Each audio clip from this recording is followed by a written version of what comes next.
Hello everyone, आज date है 9 जनवरी 2022 और द हिंदू न्यूज एनालिसिस में आपका स्वागत है। इस वीडियो में हम द हिंदू की इंपोर्टेंट न्यूज़ को एग्जाम के पॉइंट ऑफ व्यू से डिस्कस करेंगे। नीचे डिस्क्रिप्शन बॉक्स में Telegram channel Volcano IAS academy का लिंक दिया हुआ है। आप Telegram channel Volcano IAS academy के साथ में जुड़ सकते हैं। वहाँ पर हर exam means UPSC, state PSC and other exams के पॉइंट ऑफ व्यू से काफ़ी इंपॉर्टेंट इन्फॉर्मेशन आप सभी के साथ में शेयर की जाती है। तो चलो स्टार्ट करते हैं। वीडियो को स्टार्ट करेंगे एक ज्योग्राफिकल मैप क्वेश्चन के साथ में। और आज आपका क्वेश्चन ये है कि कैस्पियन सी को आपको सबसे पहले मैप में जाकर के व्यू करना है, फिर इससे related her important facts and information को कमेंट बॉक्स में टाइप करना है। जब भी आपसे क्वेश्चन पूछे जाए तो आप उनका आंसर देने की कोशिश किया करो। कल हमने आपसे क्वेश्चन पूछा था टिटिकाका लेक से रिलेटेड, तो टिटिकाका लेक से रिलेटेड जो भी इंपॉर्टेंट इन्फॉर्मेशन है उन सभी को हम व्यू कर लेते हैं। हमारा जो साउथ अमेरिका कॉन्टिनेंट है वहाँ पर पेरू एंड बोलिविया दो कंट्री सिचुएटेड है। उन दोनों की जो बॉर्डर एरिया है वहाँ पर टिटिकाका लेक सिचुएटेड है। टिटिकाका लेक एक फ्रेश वाटर लेक है और हमें पता है कि साउथ अमेरिका कॉन्टिनेंट में एंडीज माउंटेन एक्सटेंड है, तो एंडीज माउंटेन पर ही ये टिटिकाका लेक सिचुएटेड है। पूरे वर्ल्ड की सबसे हाईएस्ट नेविगेबल लेक के रूप में भी टिटिकाका लेक सिचुएटेड है। इसके अलावा अगर आप सरफेस के लेवल पर बात करो या फिर वॉल्यूम के लेवल पर बात करो तो साउथ अमेरिका में सबसे लार्जेस्ट लेक के रूप में ये सिचुएटेड है। द हिंदू का अगर हम डिस्कशन करें तो सबसे पहले फ्रंट पेज पर जो न्यूज़ है वो 5 स्टेट्स में जो पोल्स कंडक्ट होने वाले हैं उनसे रिलेटेड है। हमारे इलेक्शन कमीशन ने डिक्लेयर कर दिया है कि 10 फरवरी से इलेक्शन स्टार्ट हो जाएंगे इन 5 स्टेट्स में और 7 मार्च तक चलेंगे। अलग अलग चरणों में इलेक्शन होने वाले हैं। 10 मार्च को इन स्टेट्स के जो भी रिजल्ट आएंगे उनको डिक्लेयर कर दिया जाएगा। हमारे chief election commissioner Sushil Chandra ने यह बोला है कि 15 जनवरी तक बैन लगा दिया गया है रिलीज के ऊपर, जो भी फिजिकल रिलीज है उनके ऊपर। उसके बाद में व्यू किया जाएगा कि कोविड के किस तरीके से केसेज इंक्रीज हो रहे हैं, उसी के बाद में ऑर्डर पास किए जाएंगे। अब यहाँ पर जो स्टेट्स हैं उनकी सीट्स को लेकर के आप एक बार व्यू कर लो, क्योंकि अभी किसी स्टेट एग्जाम में पूछ लिया गया था कि पंजाब में कितनी लेजिस्लेटिव असेंबली सीट्स हैं, तो जो एक जनरल अवेयरनेस हमें होनी चाहिए। उत्तर प्रदेश में 403 सीट है लेजिस्लेटिव असेंबली के लिए, पंजाब में 117 सीट है, उत्तराखंड में 70 है, मणिपुर में 60 एंड गोवा में 40। इसके अलावा कुछ अलग अलग इनिशिएटिव भी इसमें इंक्लूड किए गए हैं इस बार के कैंपेनिंग में। इलेक्शन कमीशन ने डोर स्टेप जो वोटिंग होती है उसको भी इंक्लूड किया गया है। अभी डोर स्टेप वोटिंग क्या होती है? सबसे पहले 2019 के झारखंड लेजिस्लेटिव असेंबली जो इलेक्शन हुए थे उसमें इनको इंक्लूड किया गया था। इसमें क्या होता है कि जिनकी एज बहुत ज़्यादा है, मतलब अबोव 80 मान लो जिनकी एज है, या कोई डिसेबल्ड पर्सन है, तो उनके लिए घर पर जाकर के जो इलेक्शन कमीशन है वो इस तरीके की सुविधा प्रोवाइड करता है कि घर पर जाकर के वहाँ पर उनका वोट लिया जाता है। बस पहले एक कंडीशन ये होती है कि उन लोगों को जो भी उनका बूथ है वहाँ से एक फॉर्म लेना होगा और उस फॉर्म को फिल करके वो फॉर्म जो है वो जमा करवाना होता है। उसके बाद में जो इलेक्शन कमीशन है वो अपनी तरफ से प्रिपरेशन करता है और अब जिस दिन उनके डेट है, जिस दिन उनको वोट डालना होता है, उसी दिन उनका वोट लिया जाता है। सबसे पहले 2019 में झारखंड लेजिस्लेटिव असेंबली में इसको स्टार्ट किया गया था। उस टाइम 2 कंडीशन के ऊपर कि वो पर्सन जिनकी एज ज़्यादा है या फिर डिसेबल्ड पर्सन है उनको इंक्लूड किया गया था। लेकिन प्रेजेंट टाइम में हमें पता है कि कोविड के केसेज हैं, तो कोविड पॉजिटिव पर्सन भी होंगे हर बूथ के ऊपर, तो उनको भी इसमें इंक्लूड किया गया है। तो ये हमने पोल शेड्यूल से रिलेटेड इंपॉर्टेंट फैक्ट्स को देखा। इलेक्शन कमीशन ऑफ इंडिया की यहाँ पर बात हुई है, तो प्रीलिम्स के पॉइंट ऑफ व्यू से भी हमारे इंपॉर्टेंट है और मेंस के पॉइंट ऑफ व्यू से भी ये इंपॉर्टेंट है। देखो, एक सबसे इंपॉर्टेंट बात कि कोविड जैसी पेंडेमिक के टाइम में भी हमारा इलेक्शन कमीशन ऑफ इंडिया अपनी तरफ से कोशिश करके इलेक्शंस को कंडक्ट करवाने की कोशिश कर रहा है। सबसे बड़ी बात उस स्टेट में जहाँ पर सबसे ज़्यादा पॉपुलेशन है, तो ये एक पॉजिटिव पॉइंट्स के रूप में आप लिख सकते हो। अभी यूपीएससी के पेपर चल रहे हैं और आपने रेगुलर हम जो हमारा टेलीग्राम चैनल है वहाँ पर अपलोड कर रहे हैं यूपीएससी के पेपर, तो आप उसमें व्यू कीजिए। जब मान लो आपको नेक्स्ट 2022 का पेपर देना है तो आपको पहले पता होना चाहिए कि पैटर्न क्या है, और पैटर्न तभी समझ में आएगा जब आप प्रीवियस ईयर क्वेश्चन पेपर्स को व्यू करोगे। उससे आपको पता चलेगा कि जब आप जो न्यूज़पेपर को रीड कर रहे हो तो किस पॉइंट को आपको किस तरीके से पढ़ना है। ओके। उससे क्या होता है कि लास्ट ईयर में किस तरीके से यूपीएससी का क्या ट्रेंड रहा, उसके बेसिस पर हम अपने करंट अफेयर्स को अच्छे से रीड कर पाते हैं और अच्छे से रिलेट कर पाते हैं। तो इसमें अगर क्वेश्चन पूछा जाए कि पेंडेमिक के टाइम में इलेक्शन कमीशन ने क्या क्या अपनी तरफ से इंपॉर्टेंट प्रोविजन किए, क्या क्या इंपॉर्टेंट जो कंडीशंस हैं उनको अप्लाई किया, तो इसमें एक तो डोर स्टेप वोटिंग जो है उसको हम इंक्लूड कर सकते हैं। इसके अलावा पेंडेमिक के टाइम में भी इलेक्शन कंडक्ट करवाना एक बहुत अच्छी बात है कि इलेक्शन कमीशन का जो एक मोटो है कि फेयर तरीके से इलेक्शन कंडक्ट हो, उस सारे मोटो को कंप्लीट करने की कोशिश की है। इलेक्शन कमीशन ऑफ इंडिया जो टर्म है उससे रिलेटेड हम कुछ फैक्ट्स देखेंगे जो हमारे प्रीलिम्स और मेंस दोनों के पॉइंट ऑफ व्यू से इंपॉर्टेंट हो जाते हैं। इलेक्शन कमीशन ऑफ इंडिया एक ऑटोनोमस एंड कॉन्स्टिट्यूशनल अथॉरिटी है जो union and state election process, India में जो स्टेट एंड यूनियन के लिए जो इलेक्शन प्रोसेस होता है उसको एडमिनिस्टर करने का काम करता है। ये इलेक्शन कमीशन ऑफ इंडिया जो है वो Lok Sabha, Rajya Sabha, state legislative assembly के जो इलेक्शन होते हैं उनको कंडक्ट करवाने का काम करता है। इसके अलावा president of India and vice president of the country की ऑफिसेज के लिए भी जो इलेक्शन होते हैं उनको कंडक्ट करवाता है। बैकग्राउंड की अगर हम बात करें तो इंडियन कॉन्स्टिट्यूशन में जो हमारा पार्ट 15 है वो पार्ट 15 जो है वो इलेक्शन से मतलब इन सारी चीज रिलेटेड जो मैटर्स हैं उनसे डील करता है। इलेक्शन कमीशन को 25 जनवरी 1950 को एस्टेब्लिश किया गया था और आर्टिकल 324 से 329 जो है कॉन्स्टिट्यूशन के, ये जो आर्टिकल है वो election commission of India, election commission, इसके मेंबर से रिलेटेड इसकी जो पावर्स हैं, फंक्शंस हैं, टेन्योर है, एलिजिबिलिटी है, इन सब से ये रिलेट करते हैं। यहाँ पर सारे के सारे जो आर्टिकल हैं उनके बारे में बताया गया है। ये जो PDF है वो टेलीग्राम पर आपके साथ में शेयर कर दी जाएगी। ये स्ट्रक्चर की बात बताई गई है कि शुरुआत में election commission of India 1 member body थी, लेकिन 1989 में इसको मल्टी मेंबर बॉडी के रूप में डिक्लेयर कर दिया गया।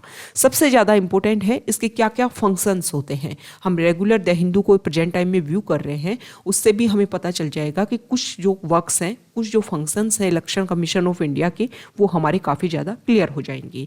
देखो, जब भी पार्लियामेंट के या फिर लेजिस्लेचर के इलेक्शन होने वाले होते हैं या फिर प्रेसिडेंट और वाइस प्रेसिडेंट की, तो उन सारे इलेक्शन का जो प्रोसीजर होता है उसको कंडक्ट करना, उसको डायरेक्ट करना, उसको कंट्रोल करना, ये काम होता है मेजर काम।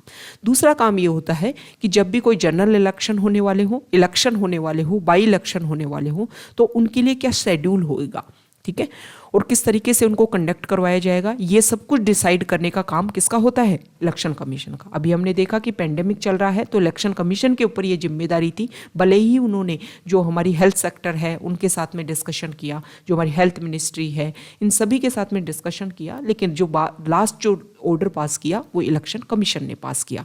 इसके अलावा इलेक्टोरल रोल्स, मतलब हमारी जो लिस्ट तैयार की जाती है, हमारे नाम जो इंसर्ट किए जाते हैं वो तैयार करने का काम करता है इलेक्शन कमीशन। इसके अलावा जो बूथ पोलिंग स्टेशन कहाँ कहाँ लोकेट किए जाएंगे, वोटर्स का नाम किस में इंक्लूड किया जाएगा, ये सारी की चीज़ें जो हैं वो काम करने का काम करता है। इसके अलावा जो भी नई पार्टीज होती है, पॉलिटिकल पार्टी, उनको रिकॉग्निशन देता है, इलेक्शन सिंबल देने का काम भी करता है। इसके अलावा अगर पोस्ट इलेक्शन डिस्क्वालिफिकेशन की बात हो, पार्लियामेंट या स्टेट लेजिस्लेचर के जो सिटिंग मेंबर्स हैं वो जीत करके आ गए, लेकिन बाद में उनकी क्वालिफिकेशन के ऊपर कोई क्वेश्चन उठा है, तो इसमें एडवाइजरी जुरिडिक्शन का भी काम किया जाता है कमीशन के द्वारा। इलेक्शन में किस तरीके का कंडक्ट को फॉलो किया जाएगा, पॉलिटिकल पार्टीज और कैंडिडेट्स जो हैं वो किस तरीके से अपने मॉडल कोड ऑफ कंडक्ट को अप्लाई किया जाएगा, ये भी डिक्लेयर किया जाता है इलेक्शन कमीशन के द्वारा। इसके अलावा सबसे इंपॉर्टेंट बात, अभी हमने न्यूज़ में भी देखा और आपने द हिंदू में भी स्टडी किया होगा कि जो लेजिस्लेटिव असेंबली के लिए जो कैंडिडेट्स खड़े होते हैं या फिर मेंबर ऑफ पार्लियामेंट के लिए जो कैंडिडेट्स खड़े होते हैं, उनके इलेक्शन कैंपेनिंग में कितना खर्चा होएगा उसको इंक्रीज कर दिया गया है। तो इसका मतलब कैंडिडेट्स जो अपना कैंपेनिंग एक्सपेंडिचर कितना करेंगे या फिर पॉलिटिकल पार्टीज के द्वारा कितना खर्चा किया जाएगा, इन सब को मॉनिटर करना और इन सब की लिमिट फिक्स करना भी इलेक्शन कमीशन ऑफ इंडिया का वर्क है। ओके, फ्रंट पेज पर जो नेक्स्ट इंपॉर्टेंट न्यूज़ है, यहाँ पर तमिलनाडु के जो चीफ मिनिस्टर हैं MK स्टालिन, उन्होंने एक मीटिंग बुलाई और इस मीटिंग में उन्होंने एक इम्पोर्टेंट वर्ड बोला कि डेमोक्रेसी का एक बेसिक प्रिंसिपल होता है कि जब भी कोई असेंबली, किसी स्टेट की कोई असेंबली किसी लॉ को पास करे, इनेक्ट करे, तो गवर्नर को उसकी रिस्पेक्ट करनी चाहिए और उसको अप्रूवल दिया जाना चाहिए। ये क्वेश्चन इसलिए उठाया गया कि नीट जो एग्जाम होता है उसको एलिमिनेट करने की बात कर रहा है तमिलनाडु स्टेट। तमिलनाडु स्टेट का ये मानना है कि हमारी जो यहाँ पर जो क्राउड है, हमारा जो यूथ है, हमारे जो बच्चे हैं, वो एक तरीके से उन सबको एक जो सीट जितनी अवेलेबल होनी चाहिए उतनी अवेलेबल नहीं है, इसलिए हम नीट से अपने आप को बाहर करना चाहते हैं और अपने तरीके से प्रोसीजर अपना चाहते हैं कि MBBS जो सीट्स हैं उसमें हमारे जो बच्चे हैं उनको कैसे एंट्री दी जाए। ओके, इसको लेकर के जो कंप्लीट जो अदर अपोजिशन पार्टीज हैं उनके लिए भी उन्होंने ये बोला है कि अपोजिशन पार्टीज भी इसमें सपोर्ट करें ताकि सभी को ये लगे कि तमिलनाडु में जितनी भी पार्टीज हैं वो एकजुट होकर के इस नीट के पॉइंट के ऊपर वर्क कर रही हैं। अब यहाँ पर गवर्नर का जो रोल है उसके बारे में बताया गया है। तो आपको पता है कि गवर्नर से रिलेटेड कुछ बेसिक फैक्ट्स हम देख लेते हैं। गवर्नर जो है उसको भी वो भी प्रीलिम्स के पॉइंट ऑफ व्यू से इंपॉर्टेंट है और मेंस में GS पेपर 2 से रिलेटेड है। इससे पहले हमने इलेक्शन कमीशन ऑफ इंडिया जो देखा वो भी GS पेपर 2 से रिलेटेड है। गवर्नर का जो अपॉइंटमेंट है, उसकी जो पावर है, वो जो सब कुछ है उसके रिलेटेड जो भी आर्टिकल है वो आर्टिकल 153 टू 162 इंडियन कॉन्स्टिट्यूशन में इसके बारे में, मतलब इतने जो आर्टिकल्स हैं उसमें बताया गया है गवर्नर का अपॉइंटमेंट कैसे होगा, उनको क्या क्या पावर्स हैं, उनकी ऑफिस में कैसे कैसे इंपॉर्टेंट जो टर्म्स हैं वो रिलेटेड है, वो सब कुछ इन आर्टिकल्स में बताया गया है। एक तरीके से अगर हम देखें तो जैसे हमारा प्रेसिडेंट ऑफ इंडिया होता है, सेम उसी तरीके से स्टेट में जो गवर्नर होते हैं उन दोनों की जो बहुत सारे जो पॉइंट्स हैं वो आपस में मिलते हैं। Governor performs the same duties as your president but for the state. President पूरे कंट्री के लिए अपने रोल एंड ड्यूटी को प्ले करता है और जो गवर्नर है वो स्टेट के लिए। सबसे पहले अगर हम देखें तो गवर्नर के ड्यूल रोल के रूप में उसको अपॉइंट किया जाता है। एक तो वो कॉन्स्टिट्यूशनल हेड होता है स्टेट का, मतलब काउंसिल ऑफ मिनिस्टर जो भी उसको एडवाइस देते हैं उसको कंप्लीट करने के लिए वो बाउंड होता है। दूसरा, वो एक लिंक प्रोवाइड करने का कोशिश करता है, मतलब सेंटर के द्वारा अपॉइंट किया जाता है और स्टेट में वो पोस्टिंग होती है। तो स्टेट गवर्नमेंट और सेंट्रल गवर्नमेंट के बीच में एक लिंक प्रोवाइड करने का भी गवर्नर काम करता है। नेक्स्ट इंपॉर्टेंट आर्टिकल, यहाँ पर जो न्यूज़ है वो इंडिया और US के जो रिलेशंस हैं उनको लेकर के है। हमारे कुछ ट्रेड रिलेशंस में कुछ प्रॉब्लम आ रही थी, जैसे कि मैंगो का हम एक्सपोर्ट करते हैं US में, लेकिन लगभग पिछले 2 साल से इसके ऊपर कुछ भी डिस्कशन नहीं हुआ था। तो प्रेजेंट टाइम में US department of agriculture and department of agriculture and farmer welfare of India, इनके बीच में डिस्कशन हुआ है। ए न्यू फ्रेमवर्क एग्रीमेंट को साइन किया गया है जिसमें मैंगोज का जो एक्सपोर्ट है उसको किया जाएगा इंडिया के द्वारा US में, और पोमेग्रेनेट जो है उसका भी एक्सपोर्ट किया जाएगा। यहाँ पर जो आर्टिकल है नेक्स्ट, महाराष्ट्र में एक जगह है गढ़चिरौली डिस्ट्रिक्ट, वहाँ पर हमें पता है कि नक्सलाइट एरिया है, काफ़ी नक्सलिज्म से काफ़ी ज़्यादा इफेक्टेड एरिया है। लेकिन यहाँ की जो पुलिस है वो एक कोशिश कर रही है कि इस एरिया को एक अलग तरीके से दिखाया जाए, मतलब यहाँ के जो अदर पॉइंट्स हैं उनको ध्यान में रख करके यहाँ पर वर्क किया जाए। तो इसीलिए उन्होंने गढ़चिरौली फाइल्स, एक कॉमिक स्ट्रिप जो है वो निकालने की कोशिश की है। Is set to present the new changing and pro development face of Maharashtra Gadchiroli district. जब यहाँ से क्वेश्चन पूछा गया कि आप इस तरीके का इनिशिएटिव क्यों स्टार्ट कर रहे हो, तो उन्होंने बोला कि पूरे वर्ल्ड जो है वो एक तरीके से चाहता है कि गढ़चिरौली में हो क्या रहा है। हालांकि हमें पता है कि यहाँ के ऊपर जो नक्सलिज्म है और इसकी एक्टिविटीज़ काफ़ी ज़्यादा इफेक्ट कर रही है यहाँ के लोगों को, लेकिन इसके अलावा भी यहाँ पर और भी वर्क होते हैं। तो क्लीन एंड क्लियर मैसेज हम देना चाहते हैं कि यहाँ पर जो प्रॉब्लम्स हैं किस तरीके से हम उनको ओवरकम करने की कोशिश कर रहे हैं, लोगों को इसको जानने की ज़रूरत है। और इसीलिए एक कॉमिक तरीके से यहाँ पर जो भी प्रॉब्लम्स है, जैसे स्टूडेंट्स की हो गई, यूथ, वीमेन, फार्मर्स की जो हो गई इस एरिया में, उनको हम कैसे स्टेट जो है उनको रिस्पॉन्स करता है, सारे के सारे जो स्टेक होल्डर्स हैं उनको एड्रेस करने की कोशिश कर रहे हैं। उनको कार्टून्स के थ्रू यहाँ पर फोकस करने की कोशिश की जा रही है। हर 15 दिन में ये जो कॉमिक स्ट्रिप है इसको 3 लैंग्वेजेस में, Gondi, Marathi and English language में इसको स्टार्ट किया गया है। फर्स्ट जो कॉमिक है उसको लास्ट वीक रिलीज कर दिया गया है। एक लोकल आर्टिस्ट ने इस कॉमिक स्ट्रिप को डिज़ाइन किया है और डिस्ट्रिक्ट पुलिस जो है वो इसको पॉपुलराइज करने में हेल्प कर रही है। इससे पहले हमने देखा कि हमारे इंडिया में जो कार्टूनिस्ट हैं, कॉमन मैन कैरेक्टर को क्रिएट किया था कार्टूनिस्ट आर.के. लक्ष्मण ने। सेम इसी तरीके से यहाँ के जो फार्मर्स हैं, यहाँ के जो प्रॉब्लम्स हैं, उनको भी कॉमिक तरीके से प्रेजेंट करने की कोशिश की जा रही है। तो ये एक अच्छा इनिशिएटिव है कि आपको वहाँ पर प्रॉब्लम है लेकिन फिर भी आप वहाँ पर एक अच्छी ग्रोथ के लिए, एक डेवलपमेंट के लिए कोशिश कर रहे हो, तो अच्छा इनिशिएटिव है। हम मेंस आंसर राइटिंग में कोशिश कर सकते हैं कि किसी भी एरिया की प्रॉब्लम्स को किस तरीके से सॉल्व करने के अलग अलग तरीके हो सकते हैं। मेंस आंसर राइटिंग में इस तरीके के जो आर्टिकल है, इस तरीके के जो न्यू इनिशिएटिव हैं, उन एग्जाम्पल्स की आपको सख्त ज़रूरत होती है। तो आप जब भी इस तरीके के एग्जाम्पल्स व्यू करो, उनको आप राइट डाउन आपको कर लेना चाहिए। नेक्स्ट इंपॉर्टेंट आर्टिकल यहाँ देखिए पेज नंबर 8 पर। यहाँ पर जो आर्टिकल है वो इंडिया और श्रीलंका से रिलेटेड है। हमें पता है कि हमारा नेबर कंट्री श्रीलंका एक तरीके से वहाँ की जो इकोनॉमी है वो काफ़ी डिपेंड करती है टूरिज्म सेक्टर के ऊपर। कोविड की वजह से टूरिज्म सेक्टर को काफ़ी ज़्यादा इफेक्ट हुआ है और ये हम इशू देख रहे हैं कि श्रीलंका में काफ़ी इकोनॉमिक बर्डन प्रेजेंट टाइम में क्रिएट हुआ है। और इसका मेन रीज़न यही है कि वहाँ पर जो एक तरीके से इनपुट आता है, जो भी इकोनॉमिक इनपुट आना चाहिए था वो नहीं आ पाया, क्योंकि कोविड की वजह से जो टूरिज्म सेक्टर है उसके ऊपर काफ़ी ज़्यादा रिस्ट्रिक्शंस लगाए हुए हैं। इकोनॉमिक बर्डन क्रिएट हो गया। चाइना ने काफ़ी कोशिश कर रहा है कि एक तरीके से जो श्रीलंका को उन्होंने जो मनी दिया था, एक तरीके से शुरुआत में सपोर्ट देने की कोशिश की थी और अब प्रेजेंट टाइम में उसको इकोनॉमिक ट्रैप में फंसाने की कोशिश कर रहा है। तो यहाँ पर इंडिया से जितने भी टूरिस्ट जाते हैं वो श्रीलंका में सबसे टॉप लिस्ट में, मतलब इंडिया से सबसे ज़्यादा जो लोग हैं वो श्रीलंका में विजिट कर रहे हैं और एक तरीके से वहाँ का जो भी टूरिज्म सेक्टर है उसको इंक्रीज करने की कोशिश की जा रही है। वैसे इंडिया और श्रीलंका के रिलेशन की अगर हम बात करें तो अभी ऑयल टैंक्स जो डील है उसको दोबारा से रिवाइवल किया जा रहा है। ये ऑयल टैंक्स डील क्या है? जब सेकेंड वर्ल्ड वॉर के टाइम कुछ टैंक्स बनाए गए थे श्रीलंका वाले एरिया में ब्रिटिशर्स के द्वारा, बाद में इनके ऊपर ज़्यादा फोकस नहीं किया गया और वो जो है एक डिग्रेड स्टेज में चले गए। अब प्रेजेंट टाइम में इंडिया वैसे काफ़ी लंबे टाइम से इस डील के ऊपर, एग्रीमेंट के ऊपर साइन करने की कोशिश कर रहा था, लेकिन अभी प्रेजेंट टाइम में ये डील को जल्द ही इंप्लीमेंट करने की कोशिश की जाएगी और इंडिया जो है उन टैंक्स को रिवाइवल करेगा। एक तरीके से लास्ट ईयर हमने ये देखा कि जो श्रीलंका का जो पोर्ट है उसका जो ईस्टर्न पार्ट जो था उसको पहले जापान और इंडिया जो है वो मिलकर के डेवलप करने वाला था, लेकिन बाद में श्रीलंका ने उस पार्ट को डेवलप करने की जिम्मेदारी दे दी चाइना को। हालांकि बाद में अपने जो रिलेशन है उनको मेंटेन करने के लिए वेस्टर्न पार्ट को डेवलप करने की जिम्मेदारी दी गई इंडिया को, लेकिन उससे हमारे इंडिया और श्रीलंका के जो रिलेशन है वो काफ़ी ज़्यादा एक तरीके से डिग्रेड स्टेज में चले गए थे। अब दोबारा से जो रिवाइवल देखने को मिल रहा है उससे ये होगा कि जब भी आप देखो हमारे जो नेबर कंट्री हैं उनके साथ में जब रिलेशन अच्छे होते हैं तो बहुत सारी जो प्रॉब्लम्स हैं वो काफ़ी ज़्यादा सॉल्व हो जाती हैं।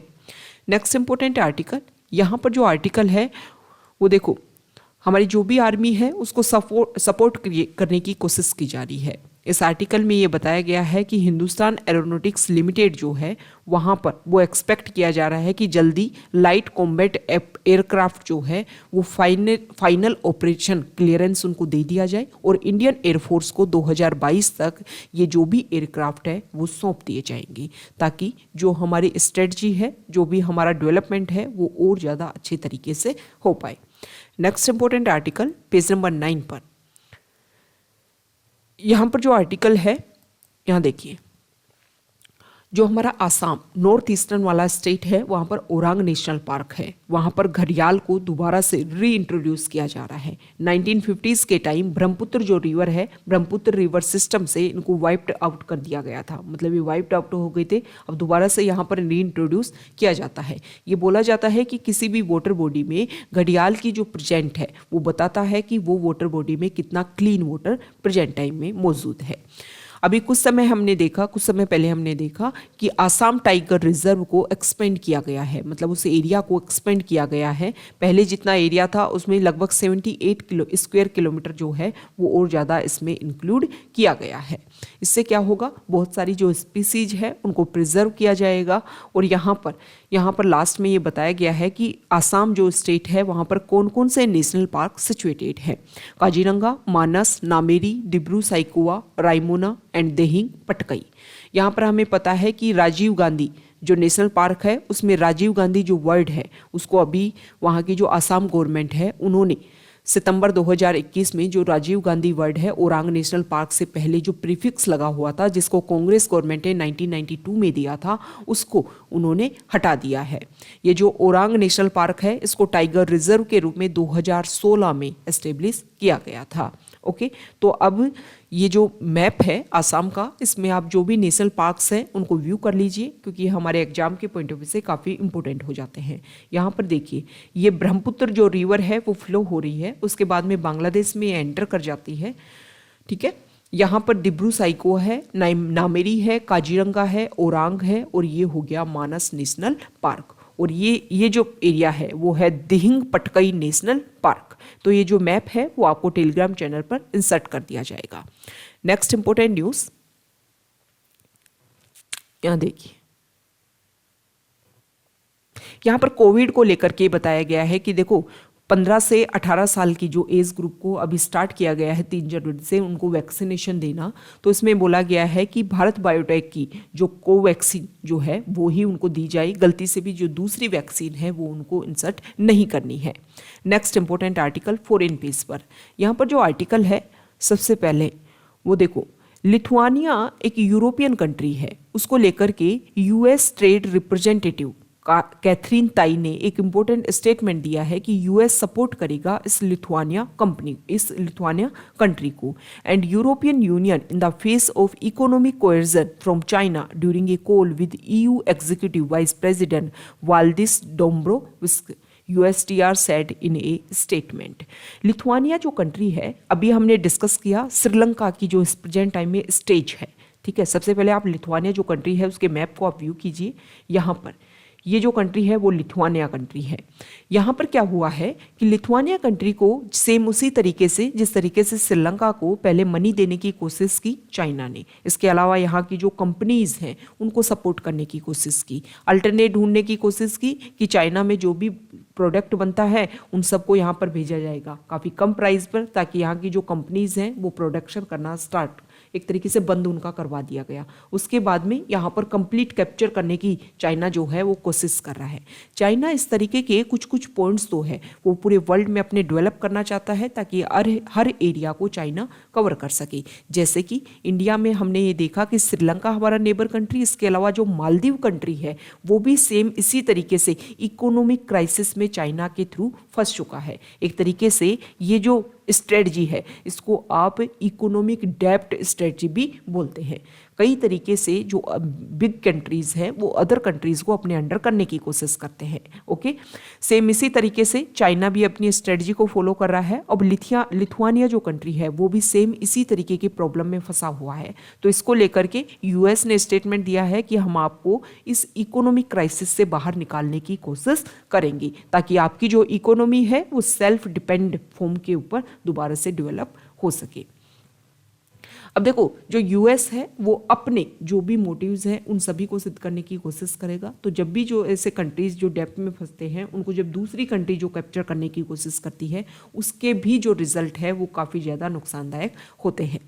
नेक्स्ट इंपॉर्टेंट आर्टिकल यहाँ पर कजाकिस्तान को लेकर के आर्टिकल है। आप सभी को पता है कि कजाकिस्तान में कुछ इश्यूज देखने को मिल रहे हैं। वहाँ पर काफ़ी लंबे टाइम से जो भी वर्कर्स हैं उनके जो भी राइट्स हैं उनको सेव नहीं किया जा रहा था, जिनकी वजह से उनमें काफ़ी ज़्यादा गुस्सा था। और अभी प्रेजेंट टाइम में जो ऑयल के प्राइजेस जैसे ही इंक्रीज हुए तो वो जो गुस्सा है वो एक प्रोटेस्ट के फॉर्म में बाहर आया, जिसकी वजह से वहाँ की जो गवर्नमेंट है उनको रेजिग्नेशन देना पड़ा। और यहाँ पर जो प्रेसिडेंट है वो कोशिश कर रहे हैं कि रशिया और जो अदर रीजनल कंट्री जो CSTO ग्रुप के मेंबर्स हैं वो हेल्प करे कजाकिस्तान की जो भी प्रॉब्लम्स है उसको स्टेबलाइज करने में, उसको सॉल्व करने में। नेक्स्ट इंपॉर्टेंट आर्टिकल यहाँ देखिए, नेक्स्ट इंपॉर्टेंट आर्टिकल है साइंस पेज से। यहाँ पर जो आर्टिकल है इसमें एक रिसर्च हुआ है और इस रिसर्च में जेब्रा फिश जो है उसके ऊपर रिसर्च हुआ है, स्टडी हुई है। उसमें ये बताया गया है, उस रिसर्च में ये सामने आया है कि जो ब्रेन है वो किस तरीके से अपना कनेक्शन एक दूसरे से बिठाता है और किस तरीके से जो भी इंफॉर्मेशन ब्रेन में जाती है उसमें कितनी जल्दी रिएक्शन आता है, उसके बारे में ये स्टडी बोली गई है। इसमें बताया गया है कि 2 तरीके के सिग्नल होते हैं, chemical signal and electrical signal.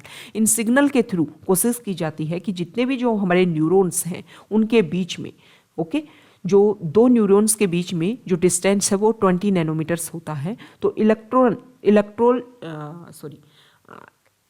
यहाँ पर देखिए, इलेक्ट्रिकल जो सिग्नल है वो केमिकल सिग्नल में ट्रांसफर होते हैं और फिर केमिकल सिग्नल जो है वो दूसरे न्यूरॉन तक पहुँचता है और दूसरे न्यूरॉन में जैसे ही एंट्री होती है वो जो न्यूरॉन है वो केमिकल सिग्नल में चेंज हो जाता है। इसके बेसिस पर जो हमारा माइंड है वो फटाफट वर्क करता है और उसके रिजल्ट जो है वो फटाफट ऑर्डर के रूप में सामने आते हैं। नेक्स्ट इंपॉर्टेंट आर्टिकल यहाँ पर देखिए, FAQ पेज से है। संडे है आज और FAQ पेज आया है। पूरे मतलब वीक में जो इंपॉर्टेंट न्यूज़ रही हैं उन सभी के बारे में यहाँ पर बताया गया है। फर्स्ट जो आर्टिकल है वो वैक्सीनेशन को रिलेटेड है कि टीनेजर्स को जो वैक्सीनेशन दी जा रही है उसका क्या रोड मैप प्रिपेयर किया गया है। देखो अभी तक तो 15 से 17 साल के जो बच्चे हैं उनको वैक्सीनेशन दी जा रही है, कोवैक्सीन ही उनको दी जा रही है, जो अदर वैक्सीन है उसके ऊपर रिलाई नहीं किया जा रहा है। हालांकि जो अभी जो अदर वैक्सीन अगर इम्प्लीमेंट की जाएगी तो उसको लेकर के अभी कुछ भी क्लियर नहीं किया गया है। यहाँ पर जो आर्टिकल है वो बूस्टर डोज के बारे में बताया गया है कि बूस्टर डोज जो है उससे क्या हेल्प होगा, क्या सपोर्ट होगा, किस तरीके से जो रिजल्ट सामने आएंगे उसमें क्या क्या हो सकता है। अभी प्रेजेंट टाइम में अगर हम बात करें तो बूस्टर डोज उन लोगों को दी जा रही है जिनकी एज ज़्यादा है और उनको कुछ कोमोर्बिडिटीज़ हैं, मतलब कुछ डिजीज है उनको एक्स्ट्रा। इसके अलावा जो फ्रंट लाइन वर्कर्स हैं उन सभी को दी जा रही है। इसके अलावा एफिकेसी हम ये देख रहे हैं कि जिन लोगों ने 2 डोज ले ली है वैक्सीन की लेकिन उनमें ये देखा जा रहा है कि इम्यूनिटी पावर जो है कुछ कम होती दिख रही है, तो उन सभी को ये वैक्सीन की बूस्टर डोज दी जा रही है। अदर कंट्रीज़ की अगर हम बात करें तो इजराइल कंट्री या फिर आप साउथ अमेरिका कॉन्टिनेंट में जो चिली कंट्री है वहाँ पर तो 4th डोज तक दी जा चुकी है, मतलब बूस्टर डोज के बाद में भी 2nd बूस्टर डोज भी वहाँ पर इम्प्लीमेंट की जा रही है। अब इस आर्टिकल में ये बताया गया है कि जो पहले 1st एंड 2nd डोज में वैक्सीन जो दी गई थी, मान लो आपने कोविशील्ड अप्लाई करवाई या फिर कोवैक्सीन अप्लाई करवाई, तो वो ही वैक्सीन 3rd डोज के रूप में भी दी जा रही है। कोई भी मिक्सअप या मैच करवाने की कोशिश इंडिया में नहीं की जा रही है कि हेटेरोजेनस जो वैक्सीन है उनको यूज़ किया जाए और फिर उनका क्या रिजल्ट निकल करके आए। अभी इसका कोई रिसर्च भी ज़्यादा सामने नहीं आया है और अप्लाई करने की ऐसी कोई भी कोशिश इंडिया में नहीं की जा रही है। नेक्स्ट इंपॉर्टेंट आर्टिकल, अभी हमने ये देखा कि गिटहब एक प्लेटफॉर्म के ऊपर बुली बाई मोबाइल ऐप प्रिपेयर किया गया। उस बुली बाई में जो मुस्लिम वीमेन हैं उनकी ऑनलाइन ऑक्शन करने का काम किया जा रहा था। अब इसमें जो भी लोग इंक्लूड थे, जो भी इन्वॉल्व थे, उनको अरेस्ट किया गया है दिल्ली पुलिस के द्वारा और उनके ऊपर काफ़ी ज़्यादा जो भी IPC के एक्ट है या इंफॉर्मेशन टेक्नोलॉजी एक्ट है उन सभी को अप्लाई किया गया है। इस आर्टिकल में ये बताया गया है कि अगर इस तरीके का इशू होता है तो उनको किस तरीके से पनिश किया जाता है। तो यहाँ पर बहुत सारे जो हमारे IPC की जो धाराएं हैं, सेक्शंस जो हैं, उन सब के बारे में बताया गया है। इंफॉर्मेशन टेक्नोलॉजी एक्ट के बारे में बताया गया है, अलग अलग एक्ट के बारे में, अलग अलग सेक्शंस के बारे में बताया गया है कि अगर ये प्रॉब्लम होती है तो इतना पनिशमेंट मिलेगा, ये सब कुछ उनके ऊपर जो भी चार्ज है वो इम्प्लीमेंट किए जाएंगे। सारी बात यहाँ पर बताई गई है। सबसे इम्पोर्टेंट बात इस आर्टिकल में लास्ट में एक पॉइंट रखा गया है कि OTT एक्ट लास्ट ईयर हमने देखा था कि यहाँ देखिए, हाँ, 25 फरवरी 2021 को ministry of electronics and information technology ने नोटिफाइड किया था कि इंफॉर्मेशन टेक्नोलॉजी रूल्स 2021 इंप्लीमेंट किए जा रहे हैं। इसका प्रोविज़न ये था कि अगर कोई भी इंटरमीडिएरीज, मतलब ये सोशल मीडिया जो प्लेटफॉर्म है, वो अपनी एक ग्रीवियंस रिडलेशन मैकेनिज्म को अप्लाई करेंगे। मतलब मान लो यूजर्स के द्वारा ये माना जाता है कि उनके ऊपर जो सोशल मीडिया प्लेटफॉर्म है उनके ऊपर कुछ भी ऐसा कंटेंट डिस्प्ले किया जा रहा है, पब्लिश किया जा रहा है, ट्रांसमिट किया जा रहा है या फिर स्टोर किया जा रहा है, तो वो ऐसी इलीगल इंफॉर्मेशन को इन्फॉर्म करने का काम करेंगे। इसमें इस कंटेंट में कोई भी defamatory, obscene, pornographic, paedophilic, invasive of another's privacy, insulting और harassing on the basis of gender, libellous, racially, racially और एथनिकली ऑब्जेक्शनेबल जो भी पॉइंट्स है, इन सारे पॉइंट्स को इंक्लूड करने की उसमें कोशिश की गई थी। तो इस आर्टिकल में ये बोला गया है कि जो इस तरीके का जब ये ऐप डेवलप किए गए और सोशल मीडिया प्लेटफॉर्म का इनका यूज़ किया जा रहा था, तो वो जो रूल्स हमने इम्प्लीमेंट किए थे उनके बेसिस पर क्या इनको मतलब एक तरीके से प्रोहिबिट नहीं किया जा सकता था। ओके तो ये पनिशमेंट के बारे में बताया गया है। हमारे मेंस के पॉइंट ऑफ व्यू से ये इंपॉर्टेंट हो जाता है कि साइबर क्राइम्स वीमेन के खिलाफ में किस तरीके से इंक्रीज हो रहे हैं वो हमें व्यू करने चाहिए। एनसीआरबी के डाटा, एनसीआरबी के अगर हम डाटा देखें तो उसमें लगभग 50,000 जो है वो एक साल में साइबर क्राइम होते हैं, जिसमें से लगभग 10,000 जो क्राइम्स हैं वो वीमेन के अगेंस्ट होते हैं। तो हमें क्या करना चाहिए, सबसे पहले इसके जो भी पॉइंट्स हैं जिनके ऊपर वर्क किया जा सकता है, हमारी जो पुलिस है उनको साइबर क्राइम के अकॉर्डिंग उनकी जो ट्रेनिंग है वो इंक्रीज की जाए। जो भी पुलिस थाना है वहाँ पर इस तरीके के कोई ना कोई ऑफिसर अपॉइंटेड हो जो साइबर क्राइम से रिलेटेड पॉइंट्स को क्या करे, साइबर क्राइम से रिलेटेड जो भी क्राइम्स हैं उनको व्यू करने की कोशिश करें। अगर इसके अलावा हम साइबर क्राइम जो थाना है वो हर स्टेट में हर सिटी में अलग से डेवलप करते हैं, तो जो हमारे पुलिस थाना है और साइबर क्राइम थाना है उनके बीच में कोऑपरेशन होना चाहिए ताकि बहुत सारे जो पॉइंट्स हैं उनको लिंक किया जा सके।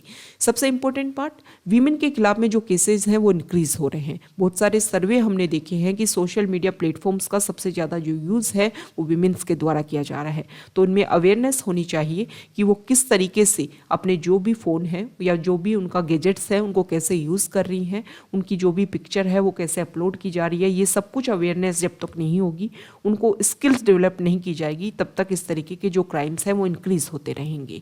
तो अवेयरनेस जब क्रिएट होगी, कोऑपरेशन जब इंक्रीज होगा, और कोऑपरेशन के बेसिस पर इसके अलावा फंड जो है सेंट्रल गवर्नमेंट प्रोवाइड करवाती है स्टेट्स को एंड जो हमारी यूनियन टेरिटरीज है उनको, तो उस फंड का यूज़ किया जाए इस तरीके के क्राइम्स को खत्म करने के लिए। तब जाकर के इस तरीके की जो भी प्रॉब्लम्स है साइबर क्राइम अगेंस्ट वीमेन, उन प्रॉब्लम को हम इजीली सॉल्व कर सकते हैं।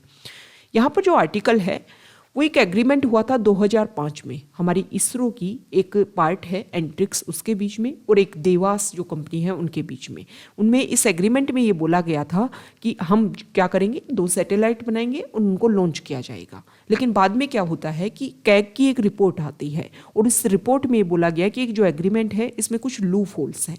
हालांकि जो भी ब्राइबरी वाली जो प्रॉब्लम है वो बाद में सामने नहीं आई और इसीलिए 2011 में जो एग्रीमेंट है इसको रिजेक्ट कर दिया गया था। लेकिन जो देवास है उन्होंने बार बार ये बोला कि हमने बहुत ज़्यादा इसमें जो वह मनी इन्वेस्ट किया था, इसकी वजह से हमें बहुत ज़्यादा नुकसान हुआ है, इसलिए जो गवर्नमेंट है इंडिया की वो हमें रीपे करे। इसको लेकर के अलग अलग जगह पर उन्होंने अलग अलग जो कोर्ट है उसमें इस क्वेश्चन को उठाया और अलग अलग जगह पर उनको एक तरीके से कंपनसेशन देने की भी बात की गई है कि इंडिया की जो गवर्नमेंट है वो उनको कंपनसेशन देने का काम करे। अभी प्रेजेंट टाइम में क्या हुआ है कि ये जो देवास शेयर होल्डर्स हैं उन्होंने कनाडा में इस इशू को रखा और कनाडा का जो कोर्ट है उन्होंने ये बोला है कि इंडिया की जो एयरपोर्ट अथॉरिटी ऑफ इंडिया है, इसके अलावा एयर इंडिया की जो भी यहाँ पर प्रॉपर्टीज़ हैं उनको $30 मिलियन उससे रुपए आएंगे और वो आपको एक कंपनसेशन के रूप में ले सकते हो। यूके की कंपनी केयर्न एनर्जी ने सेम तरीके से इस तरीके से किया था कि हमारे जो भी एसेट्स हैं फॉरेन कंट्रीज में, उन एसेट्स को बेच करके वो अपना कंपनसेशन रिकवर करने की कोशिश करेंगे। तो उसी एरिया को, उसी वे को फॉलो करते हुए देवास शेयर होल्डर्स ने भी इसी वे को फॉलो करने की यहाँ पर कोशिश की है। तो ये आज का हमारा डिस्कशन था। कई इंपॉर्टेंट न्यूज़ को हमने द हिंदू की हमारे एग्जाम के पॉइंट ऑफ व्यू से डिस्कस किया। अगर आप यहाँ तक आए हैं, वीडियो आपको अच्छा लगा है तो प्लीज़ वीडियो को लाइक कीजिए, शेयर कीजिए और चैनल को सब्सक्राइब कीजिए। Okay, thank you.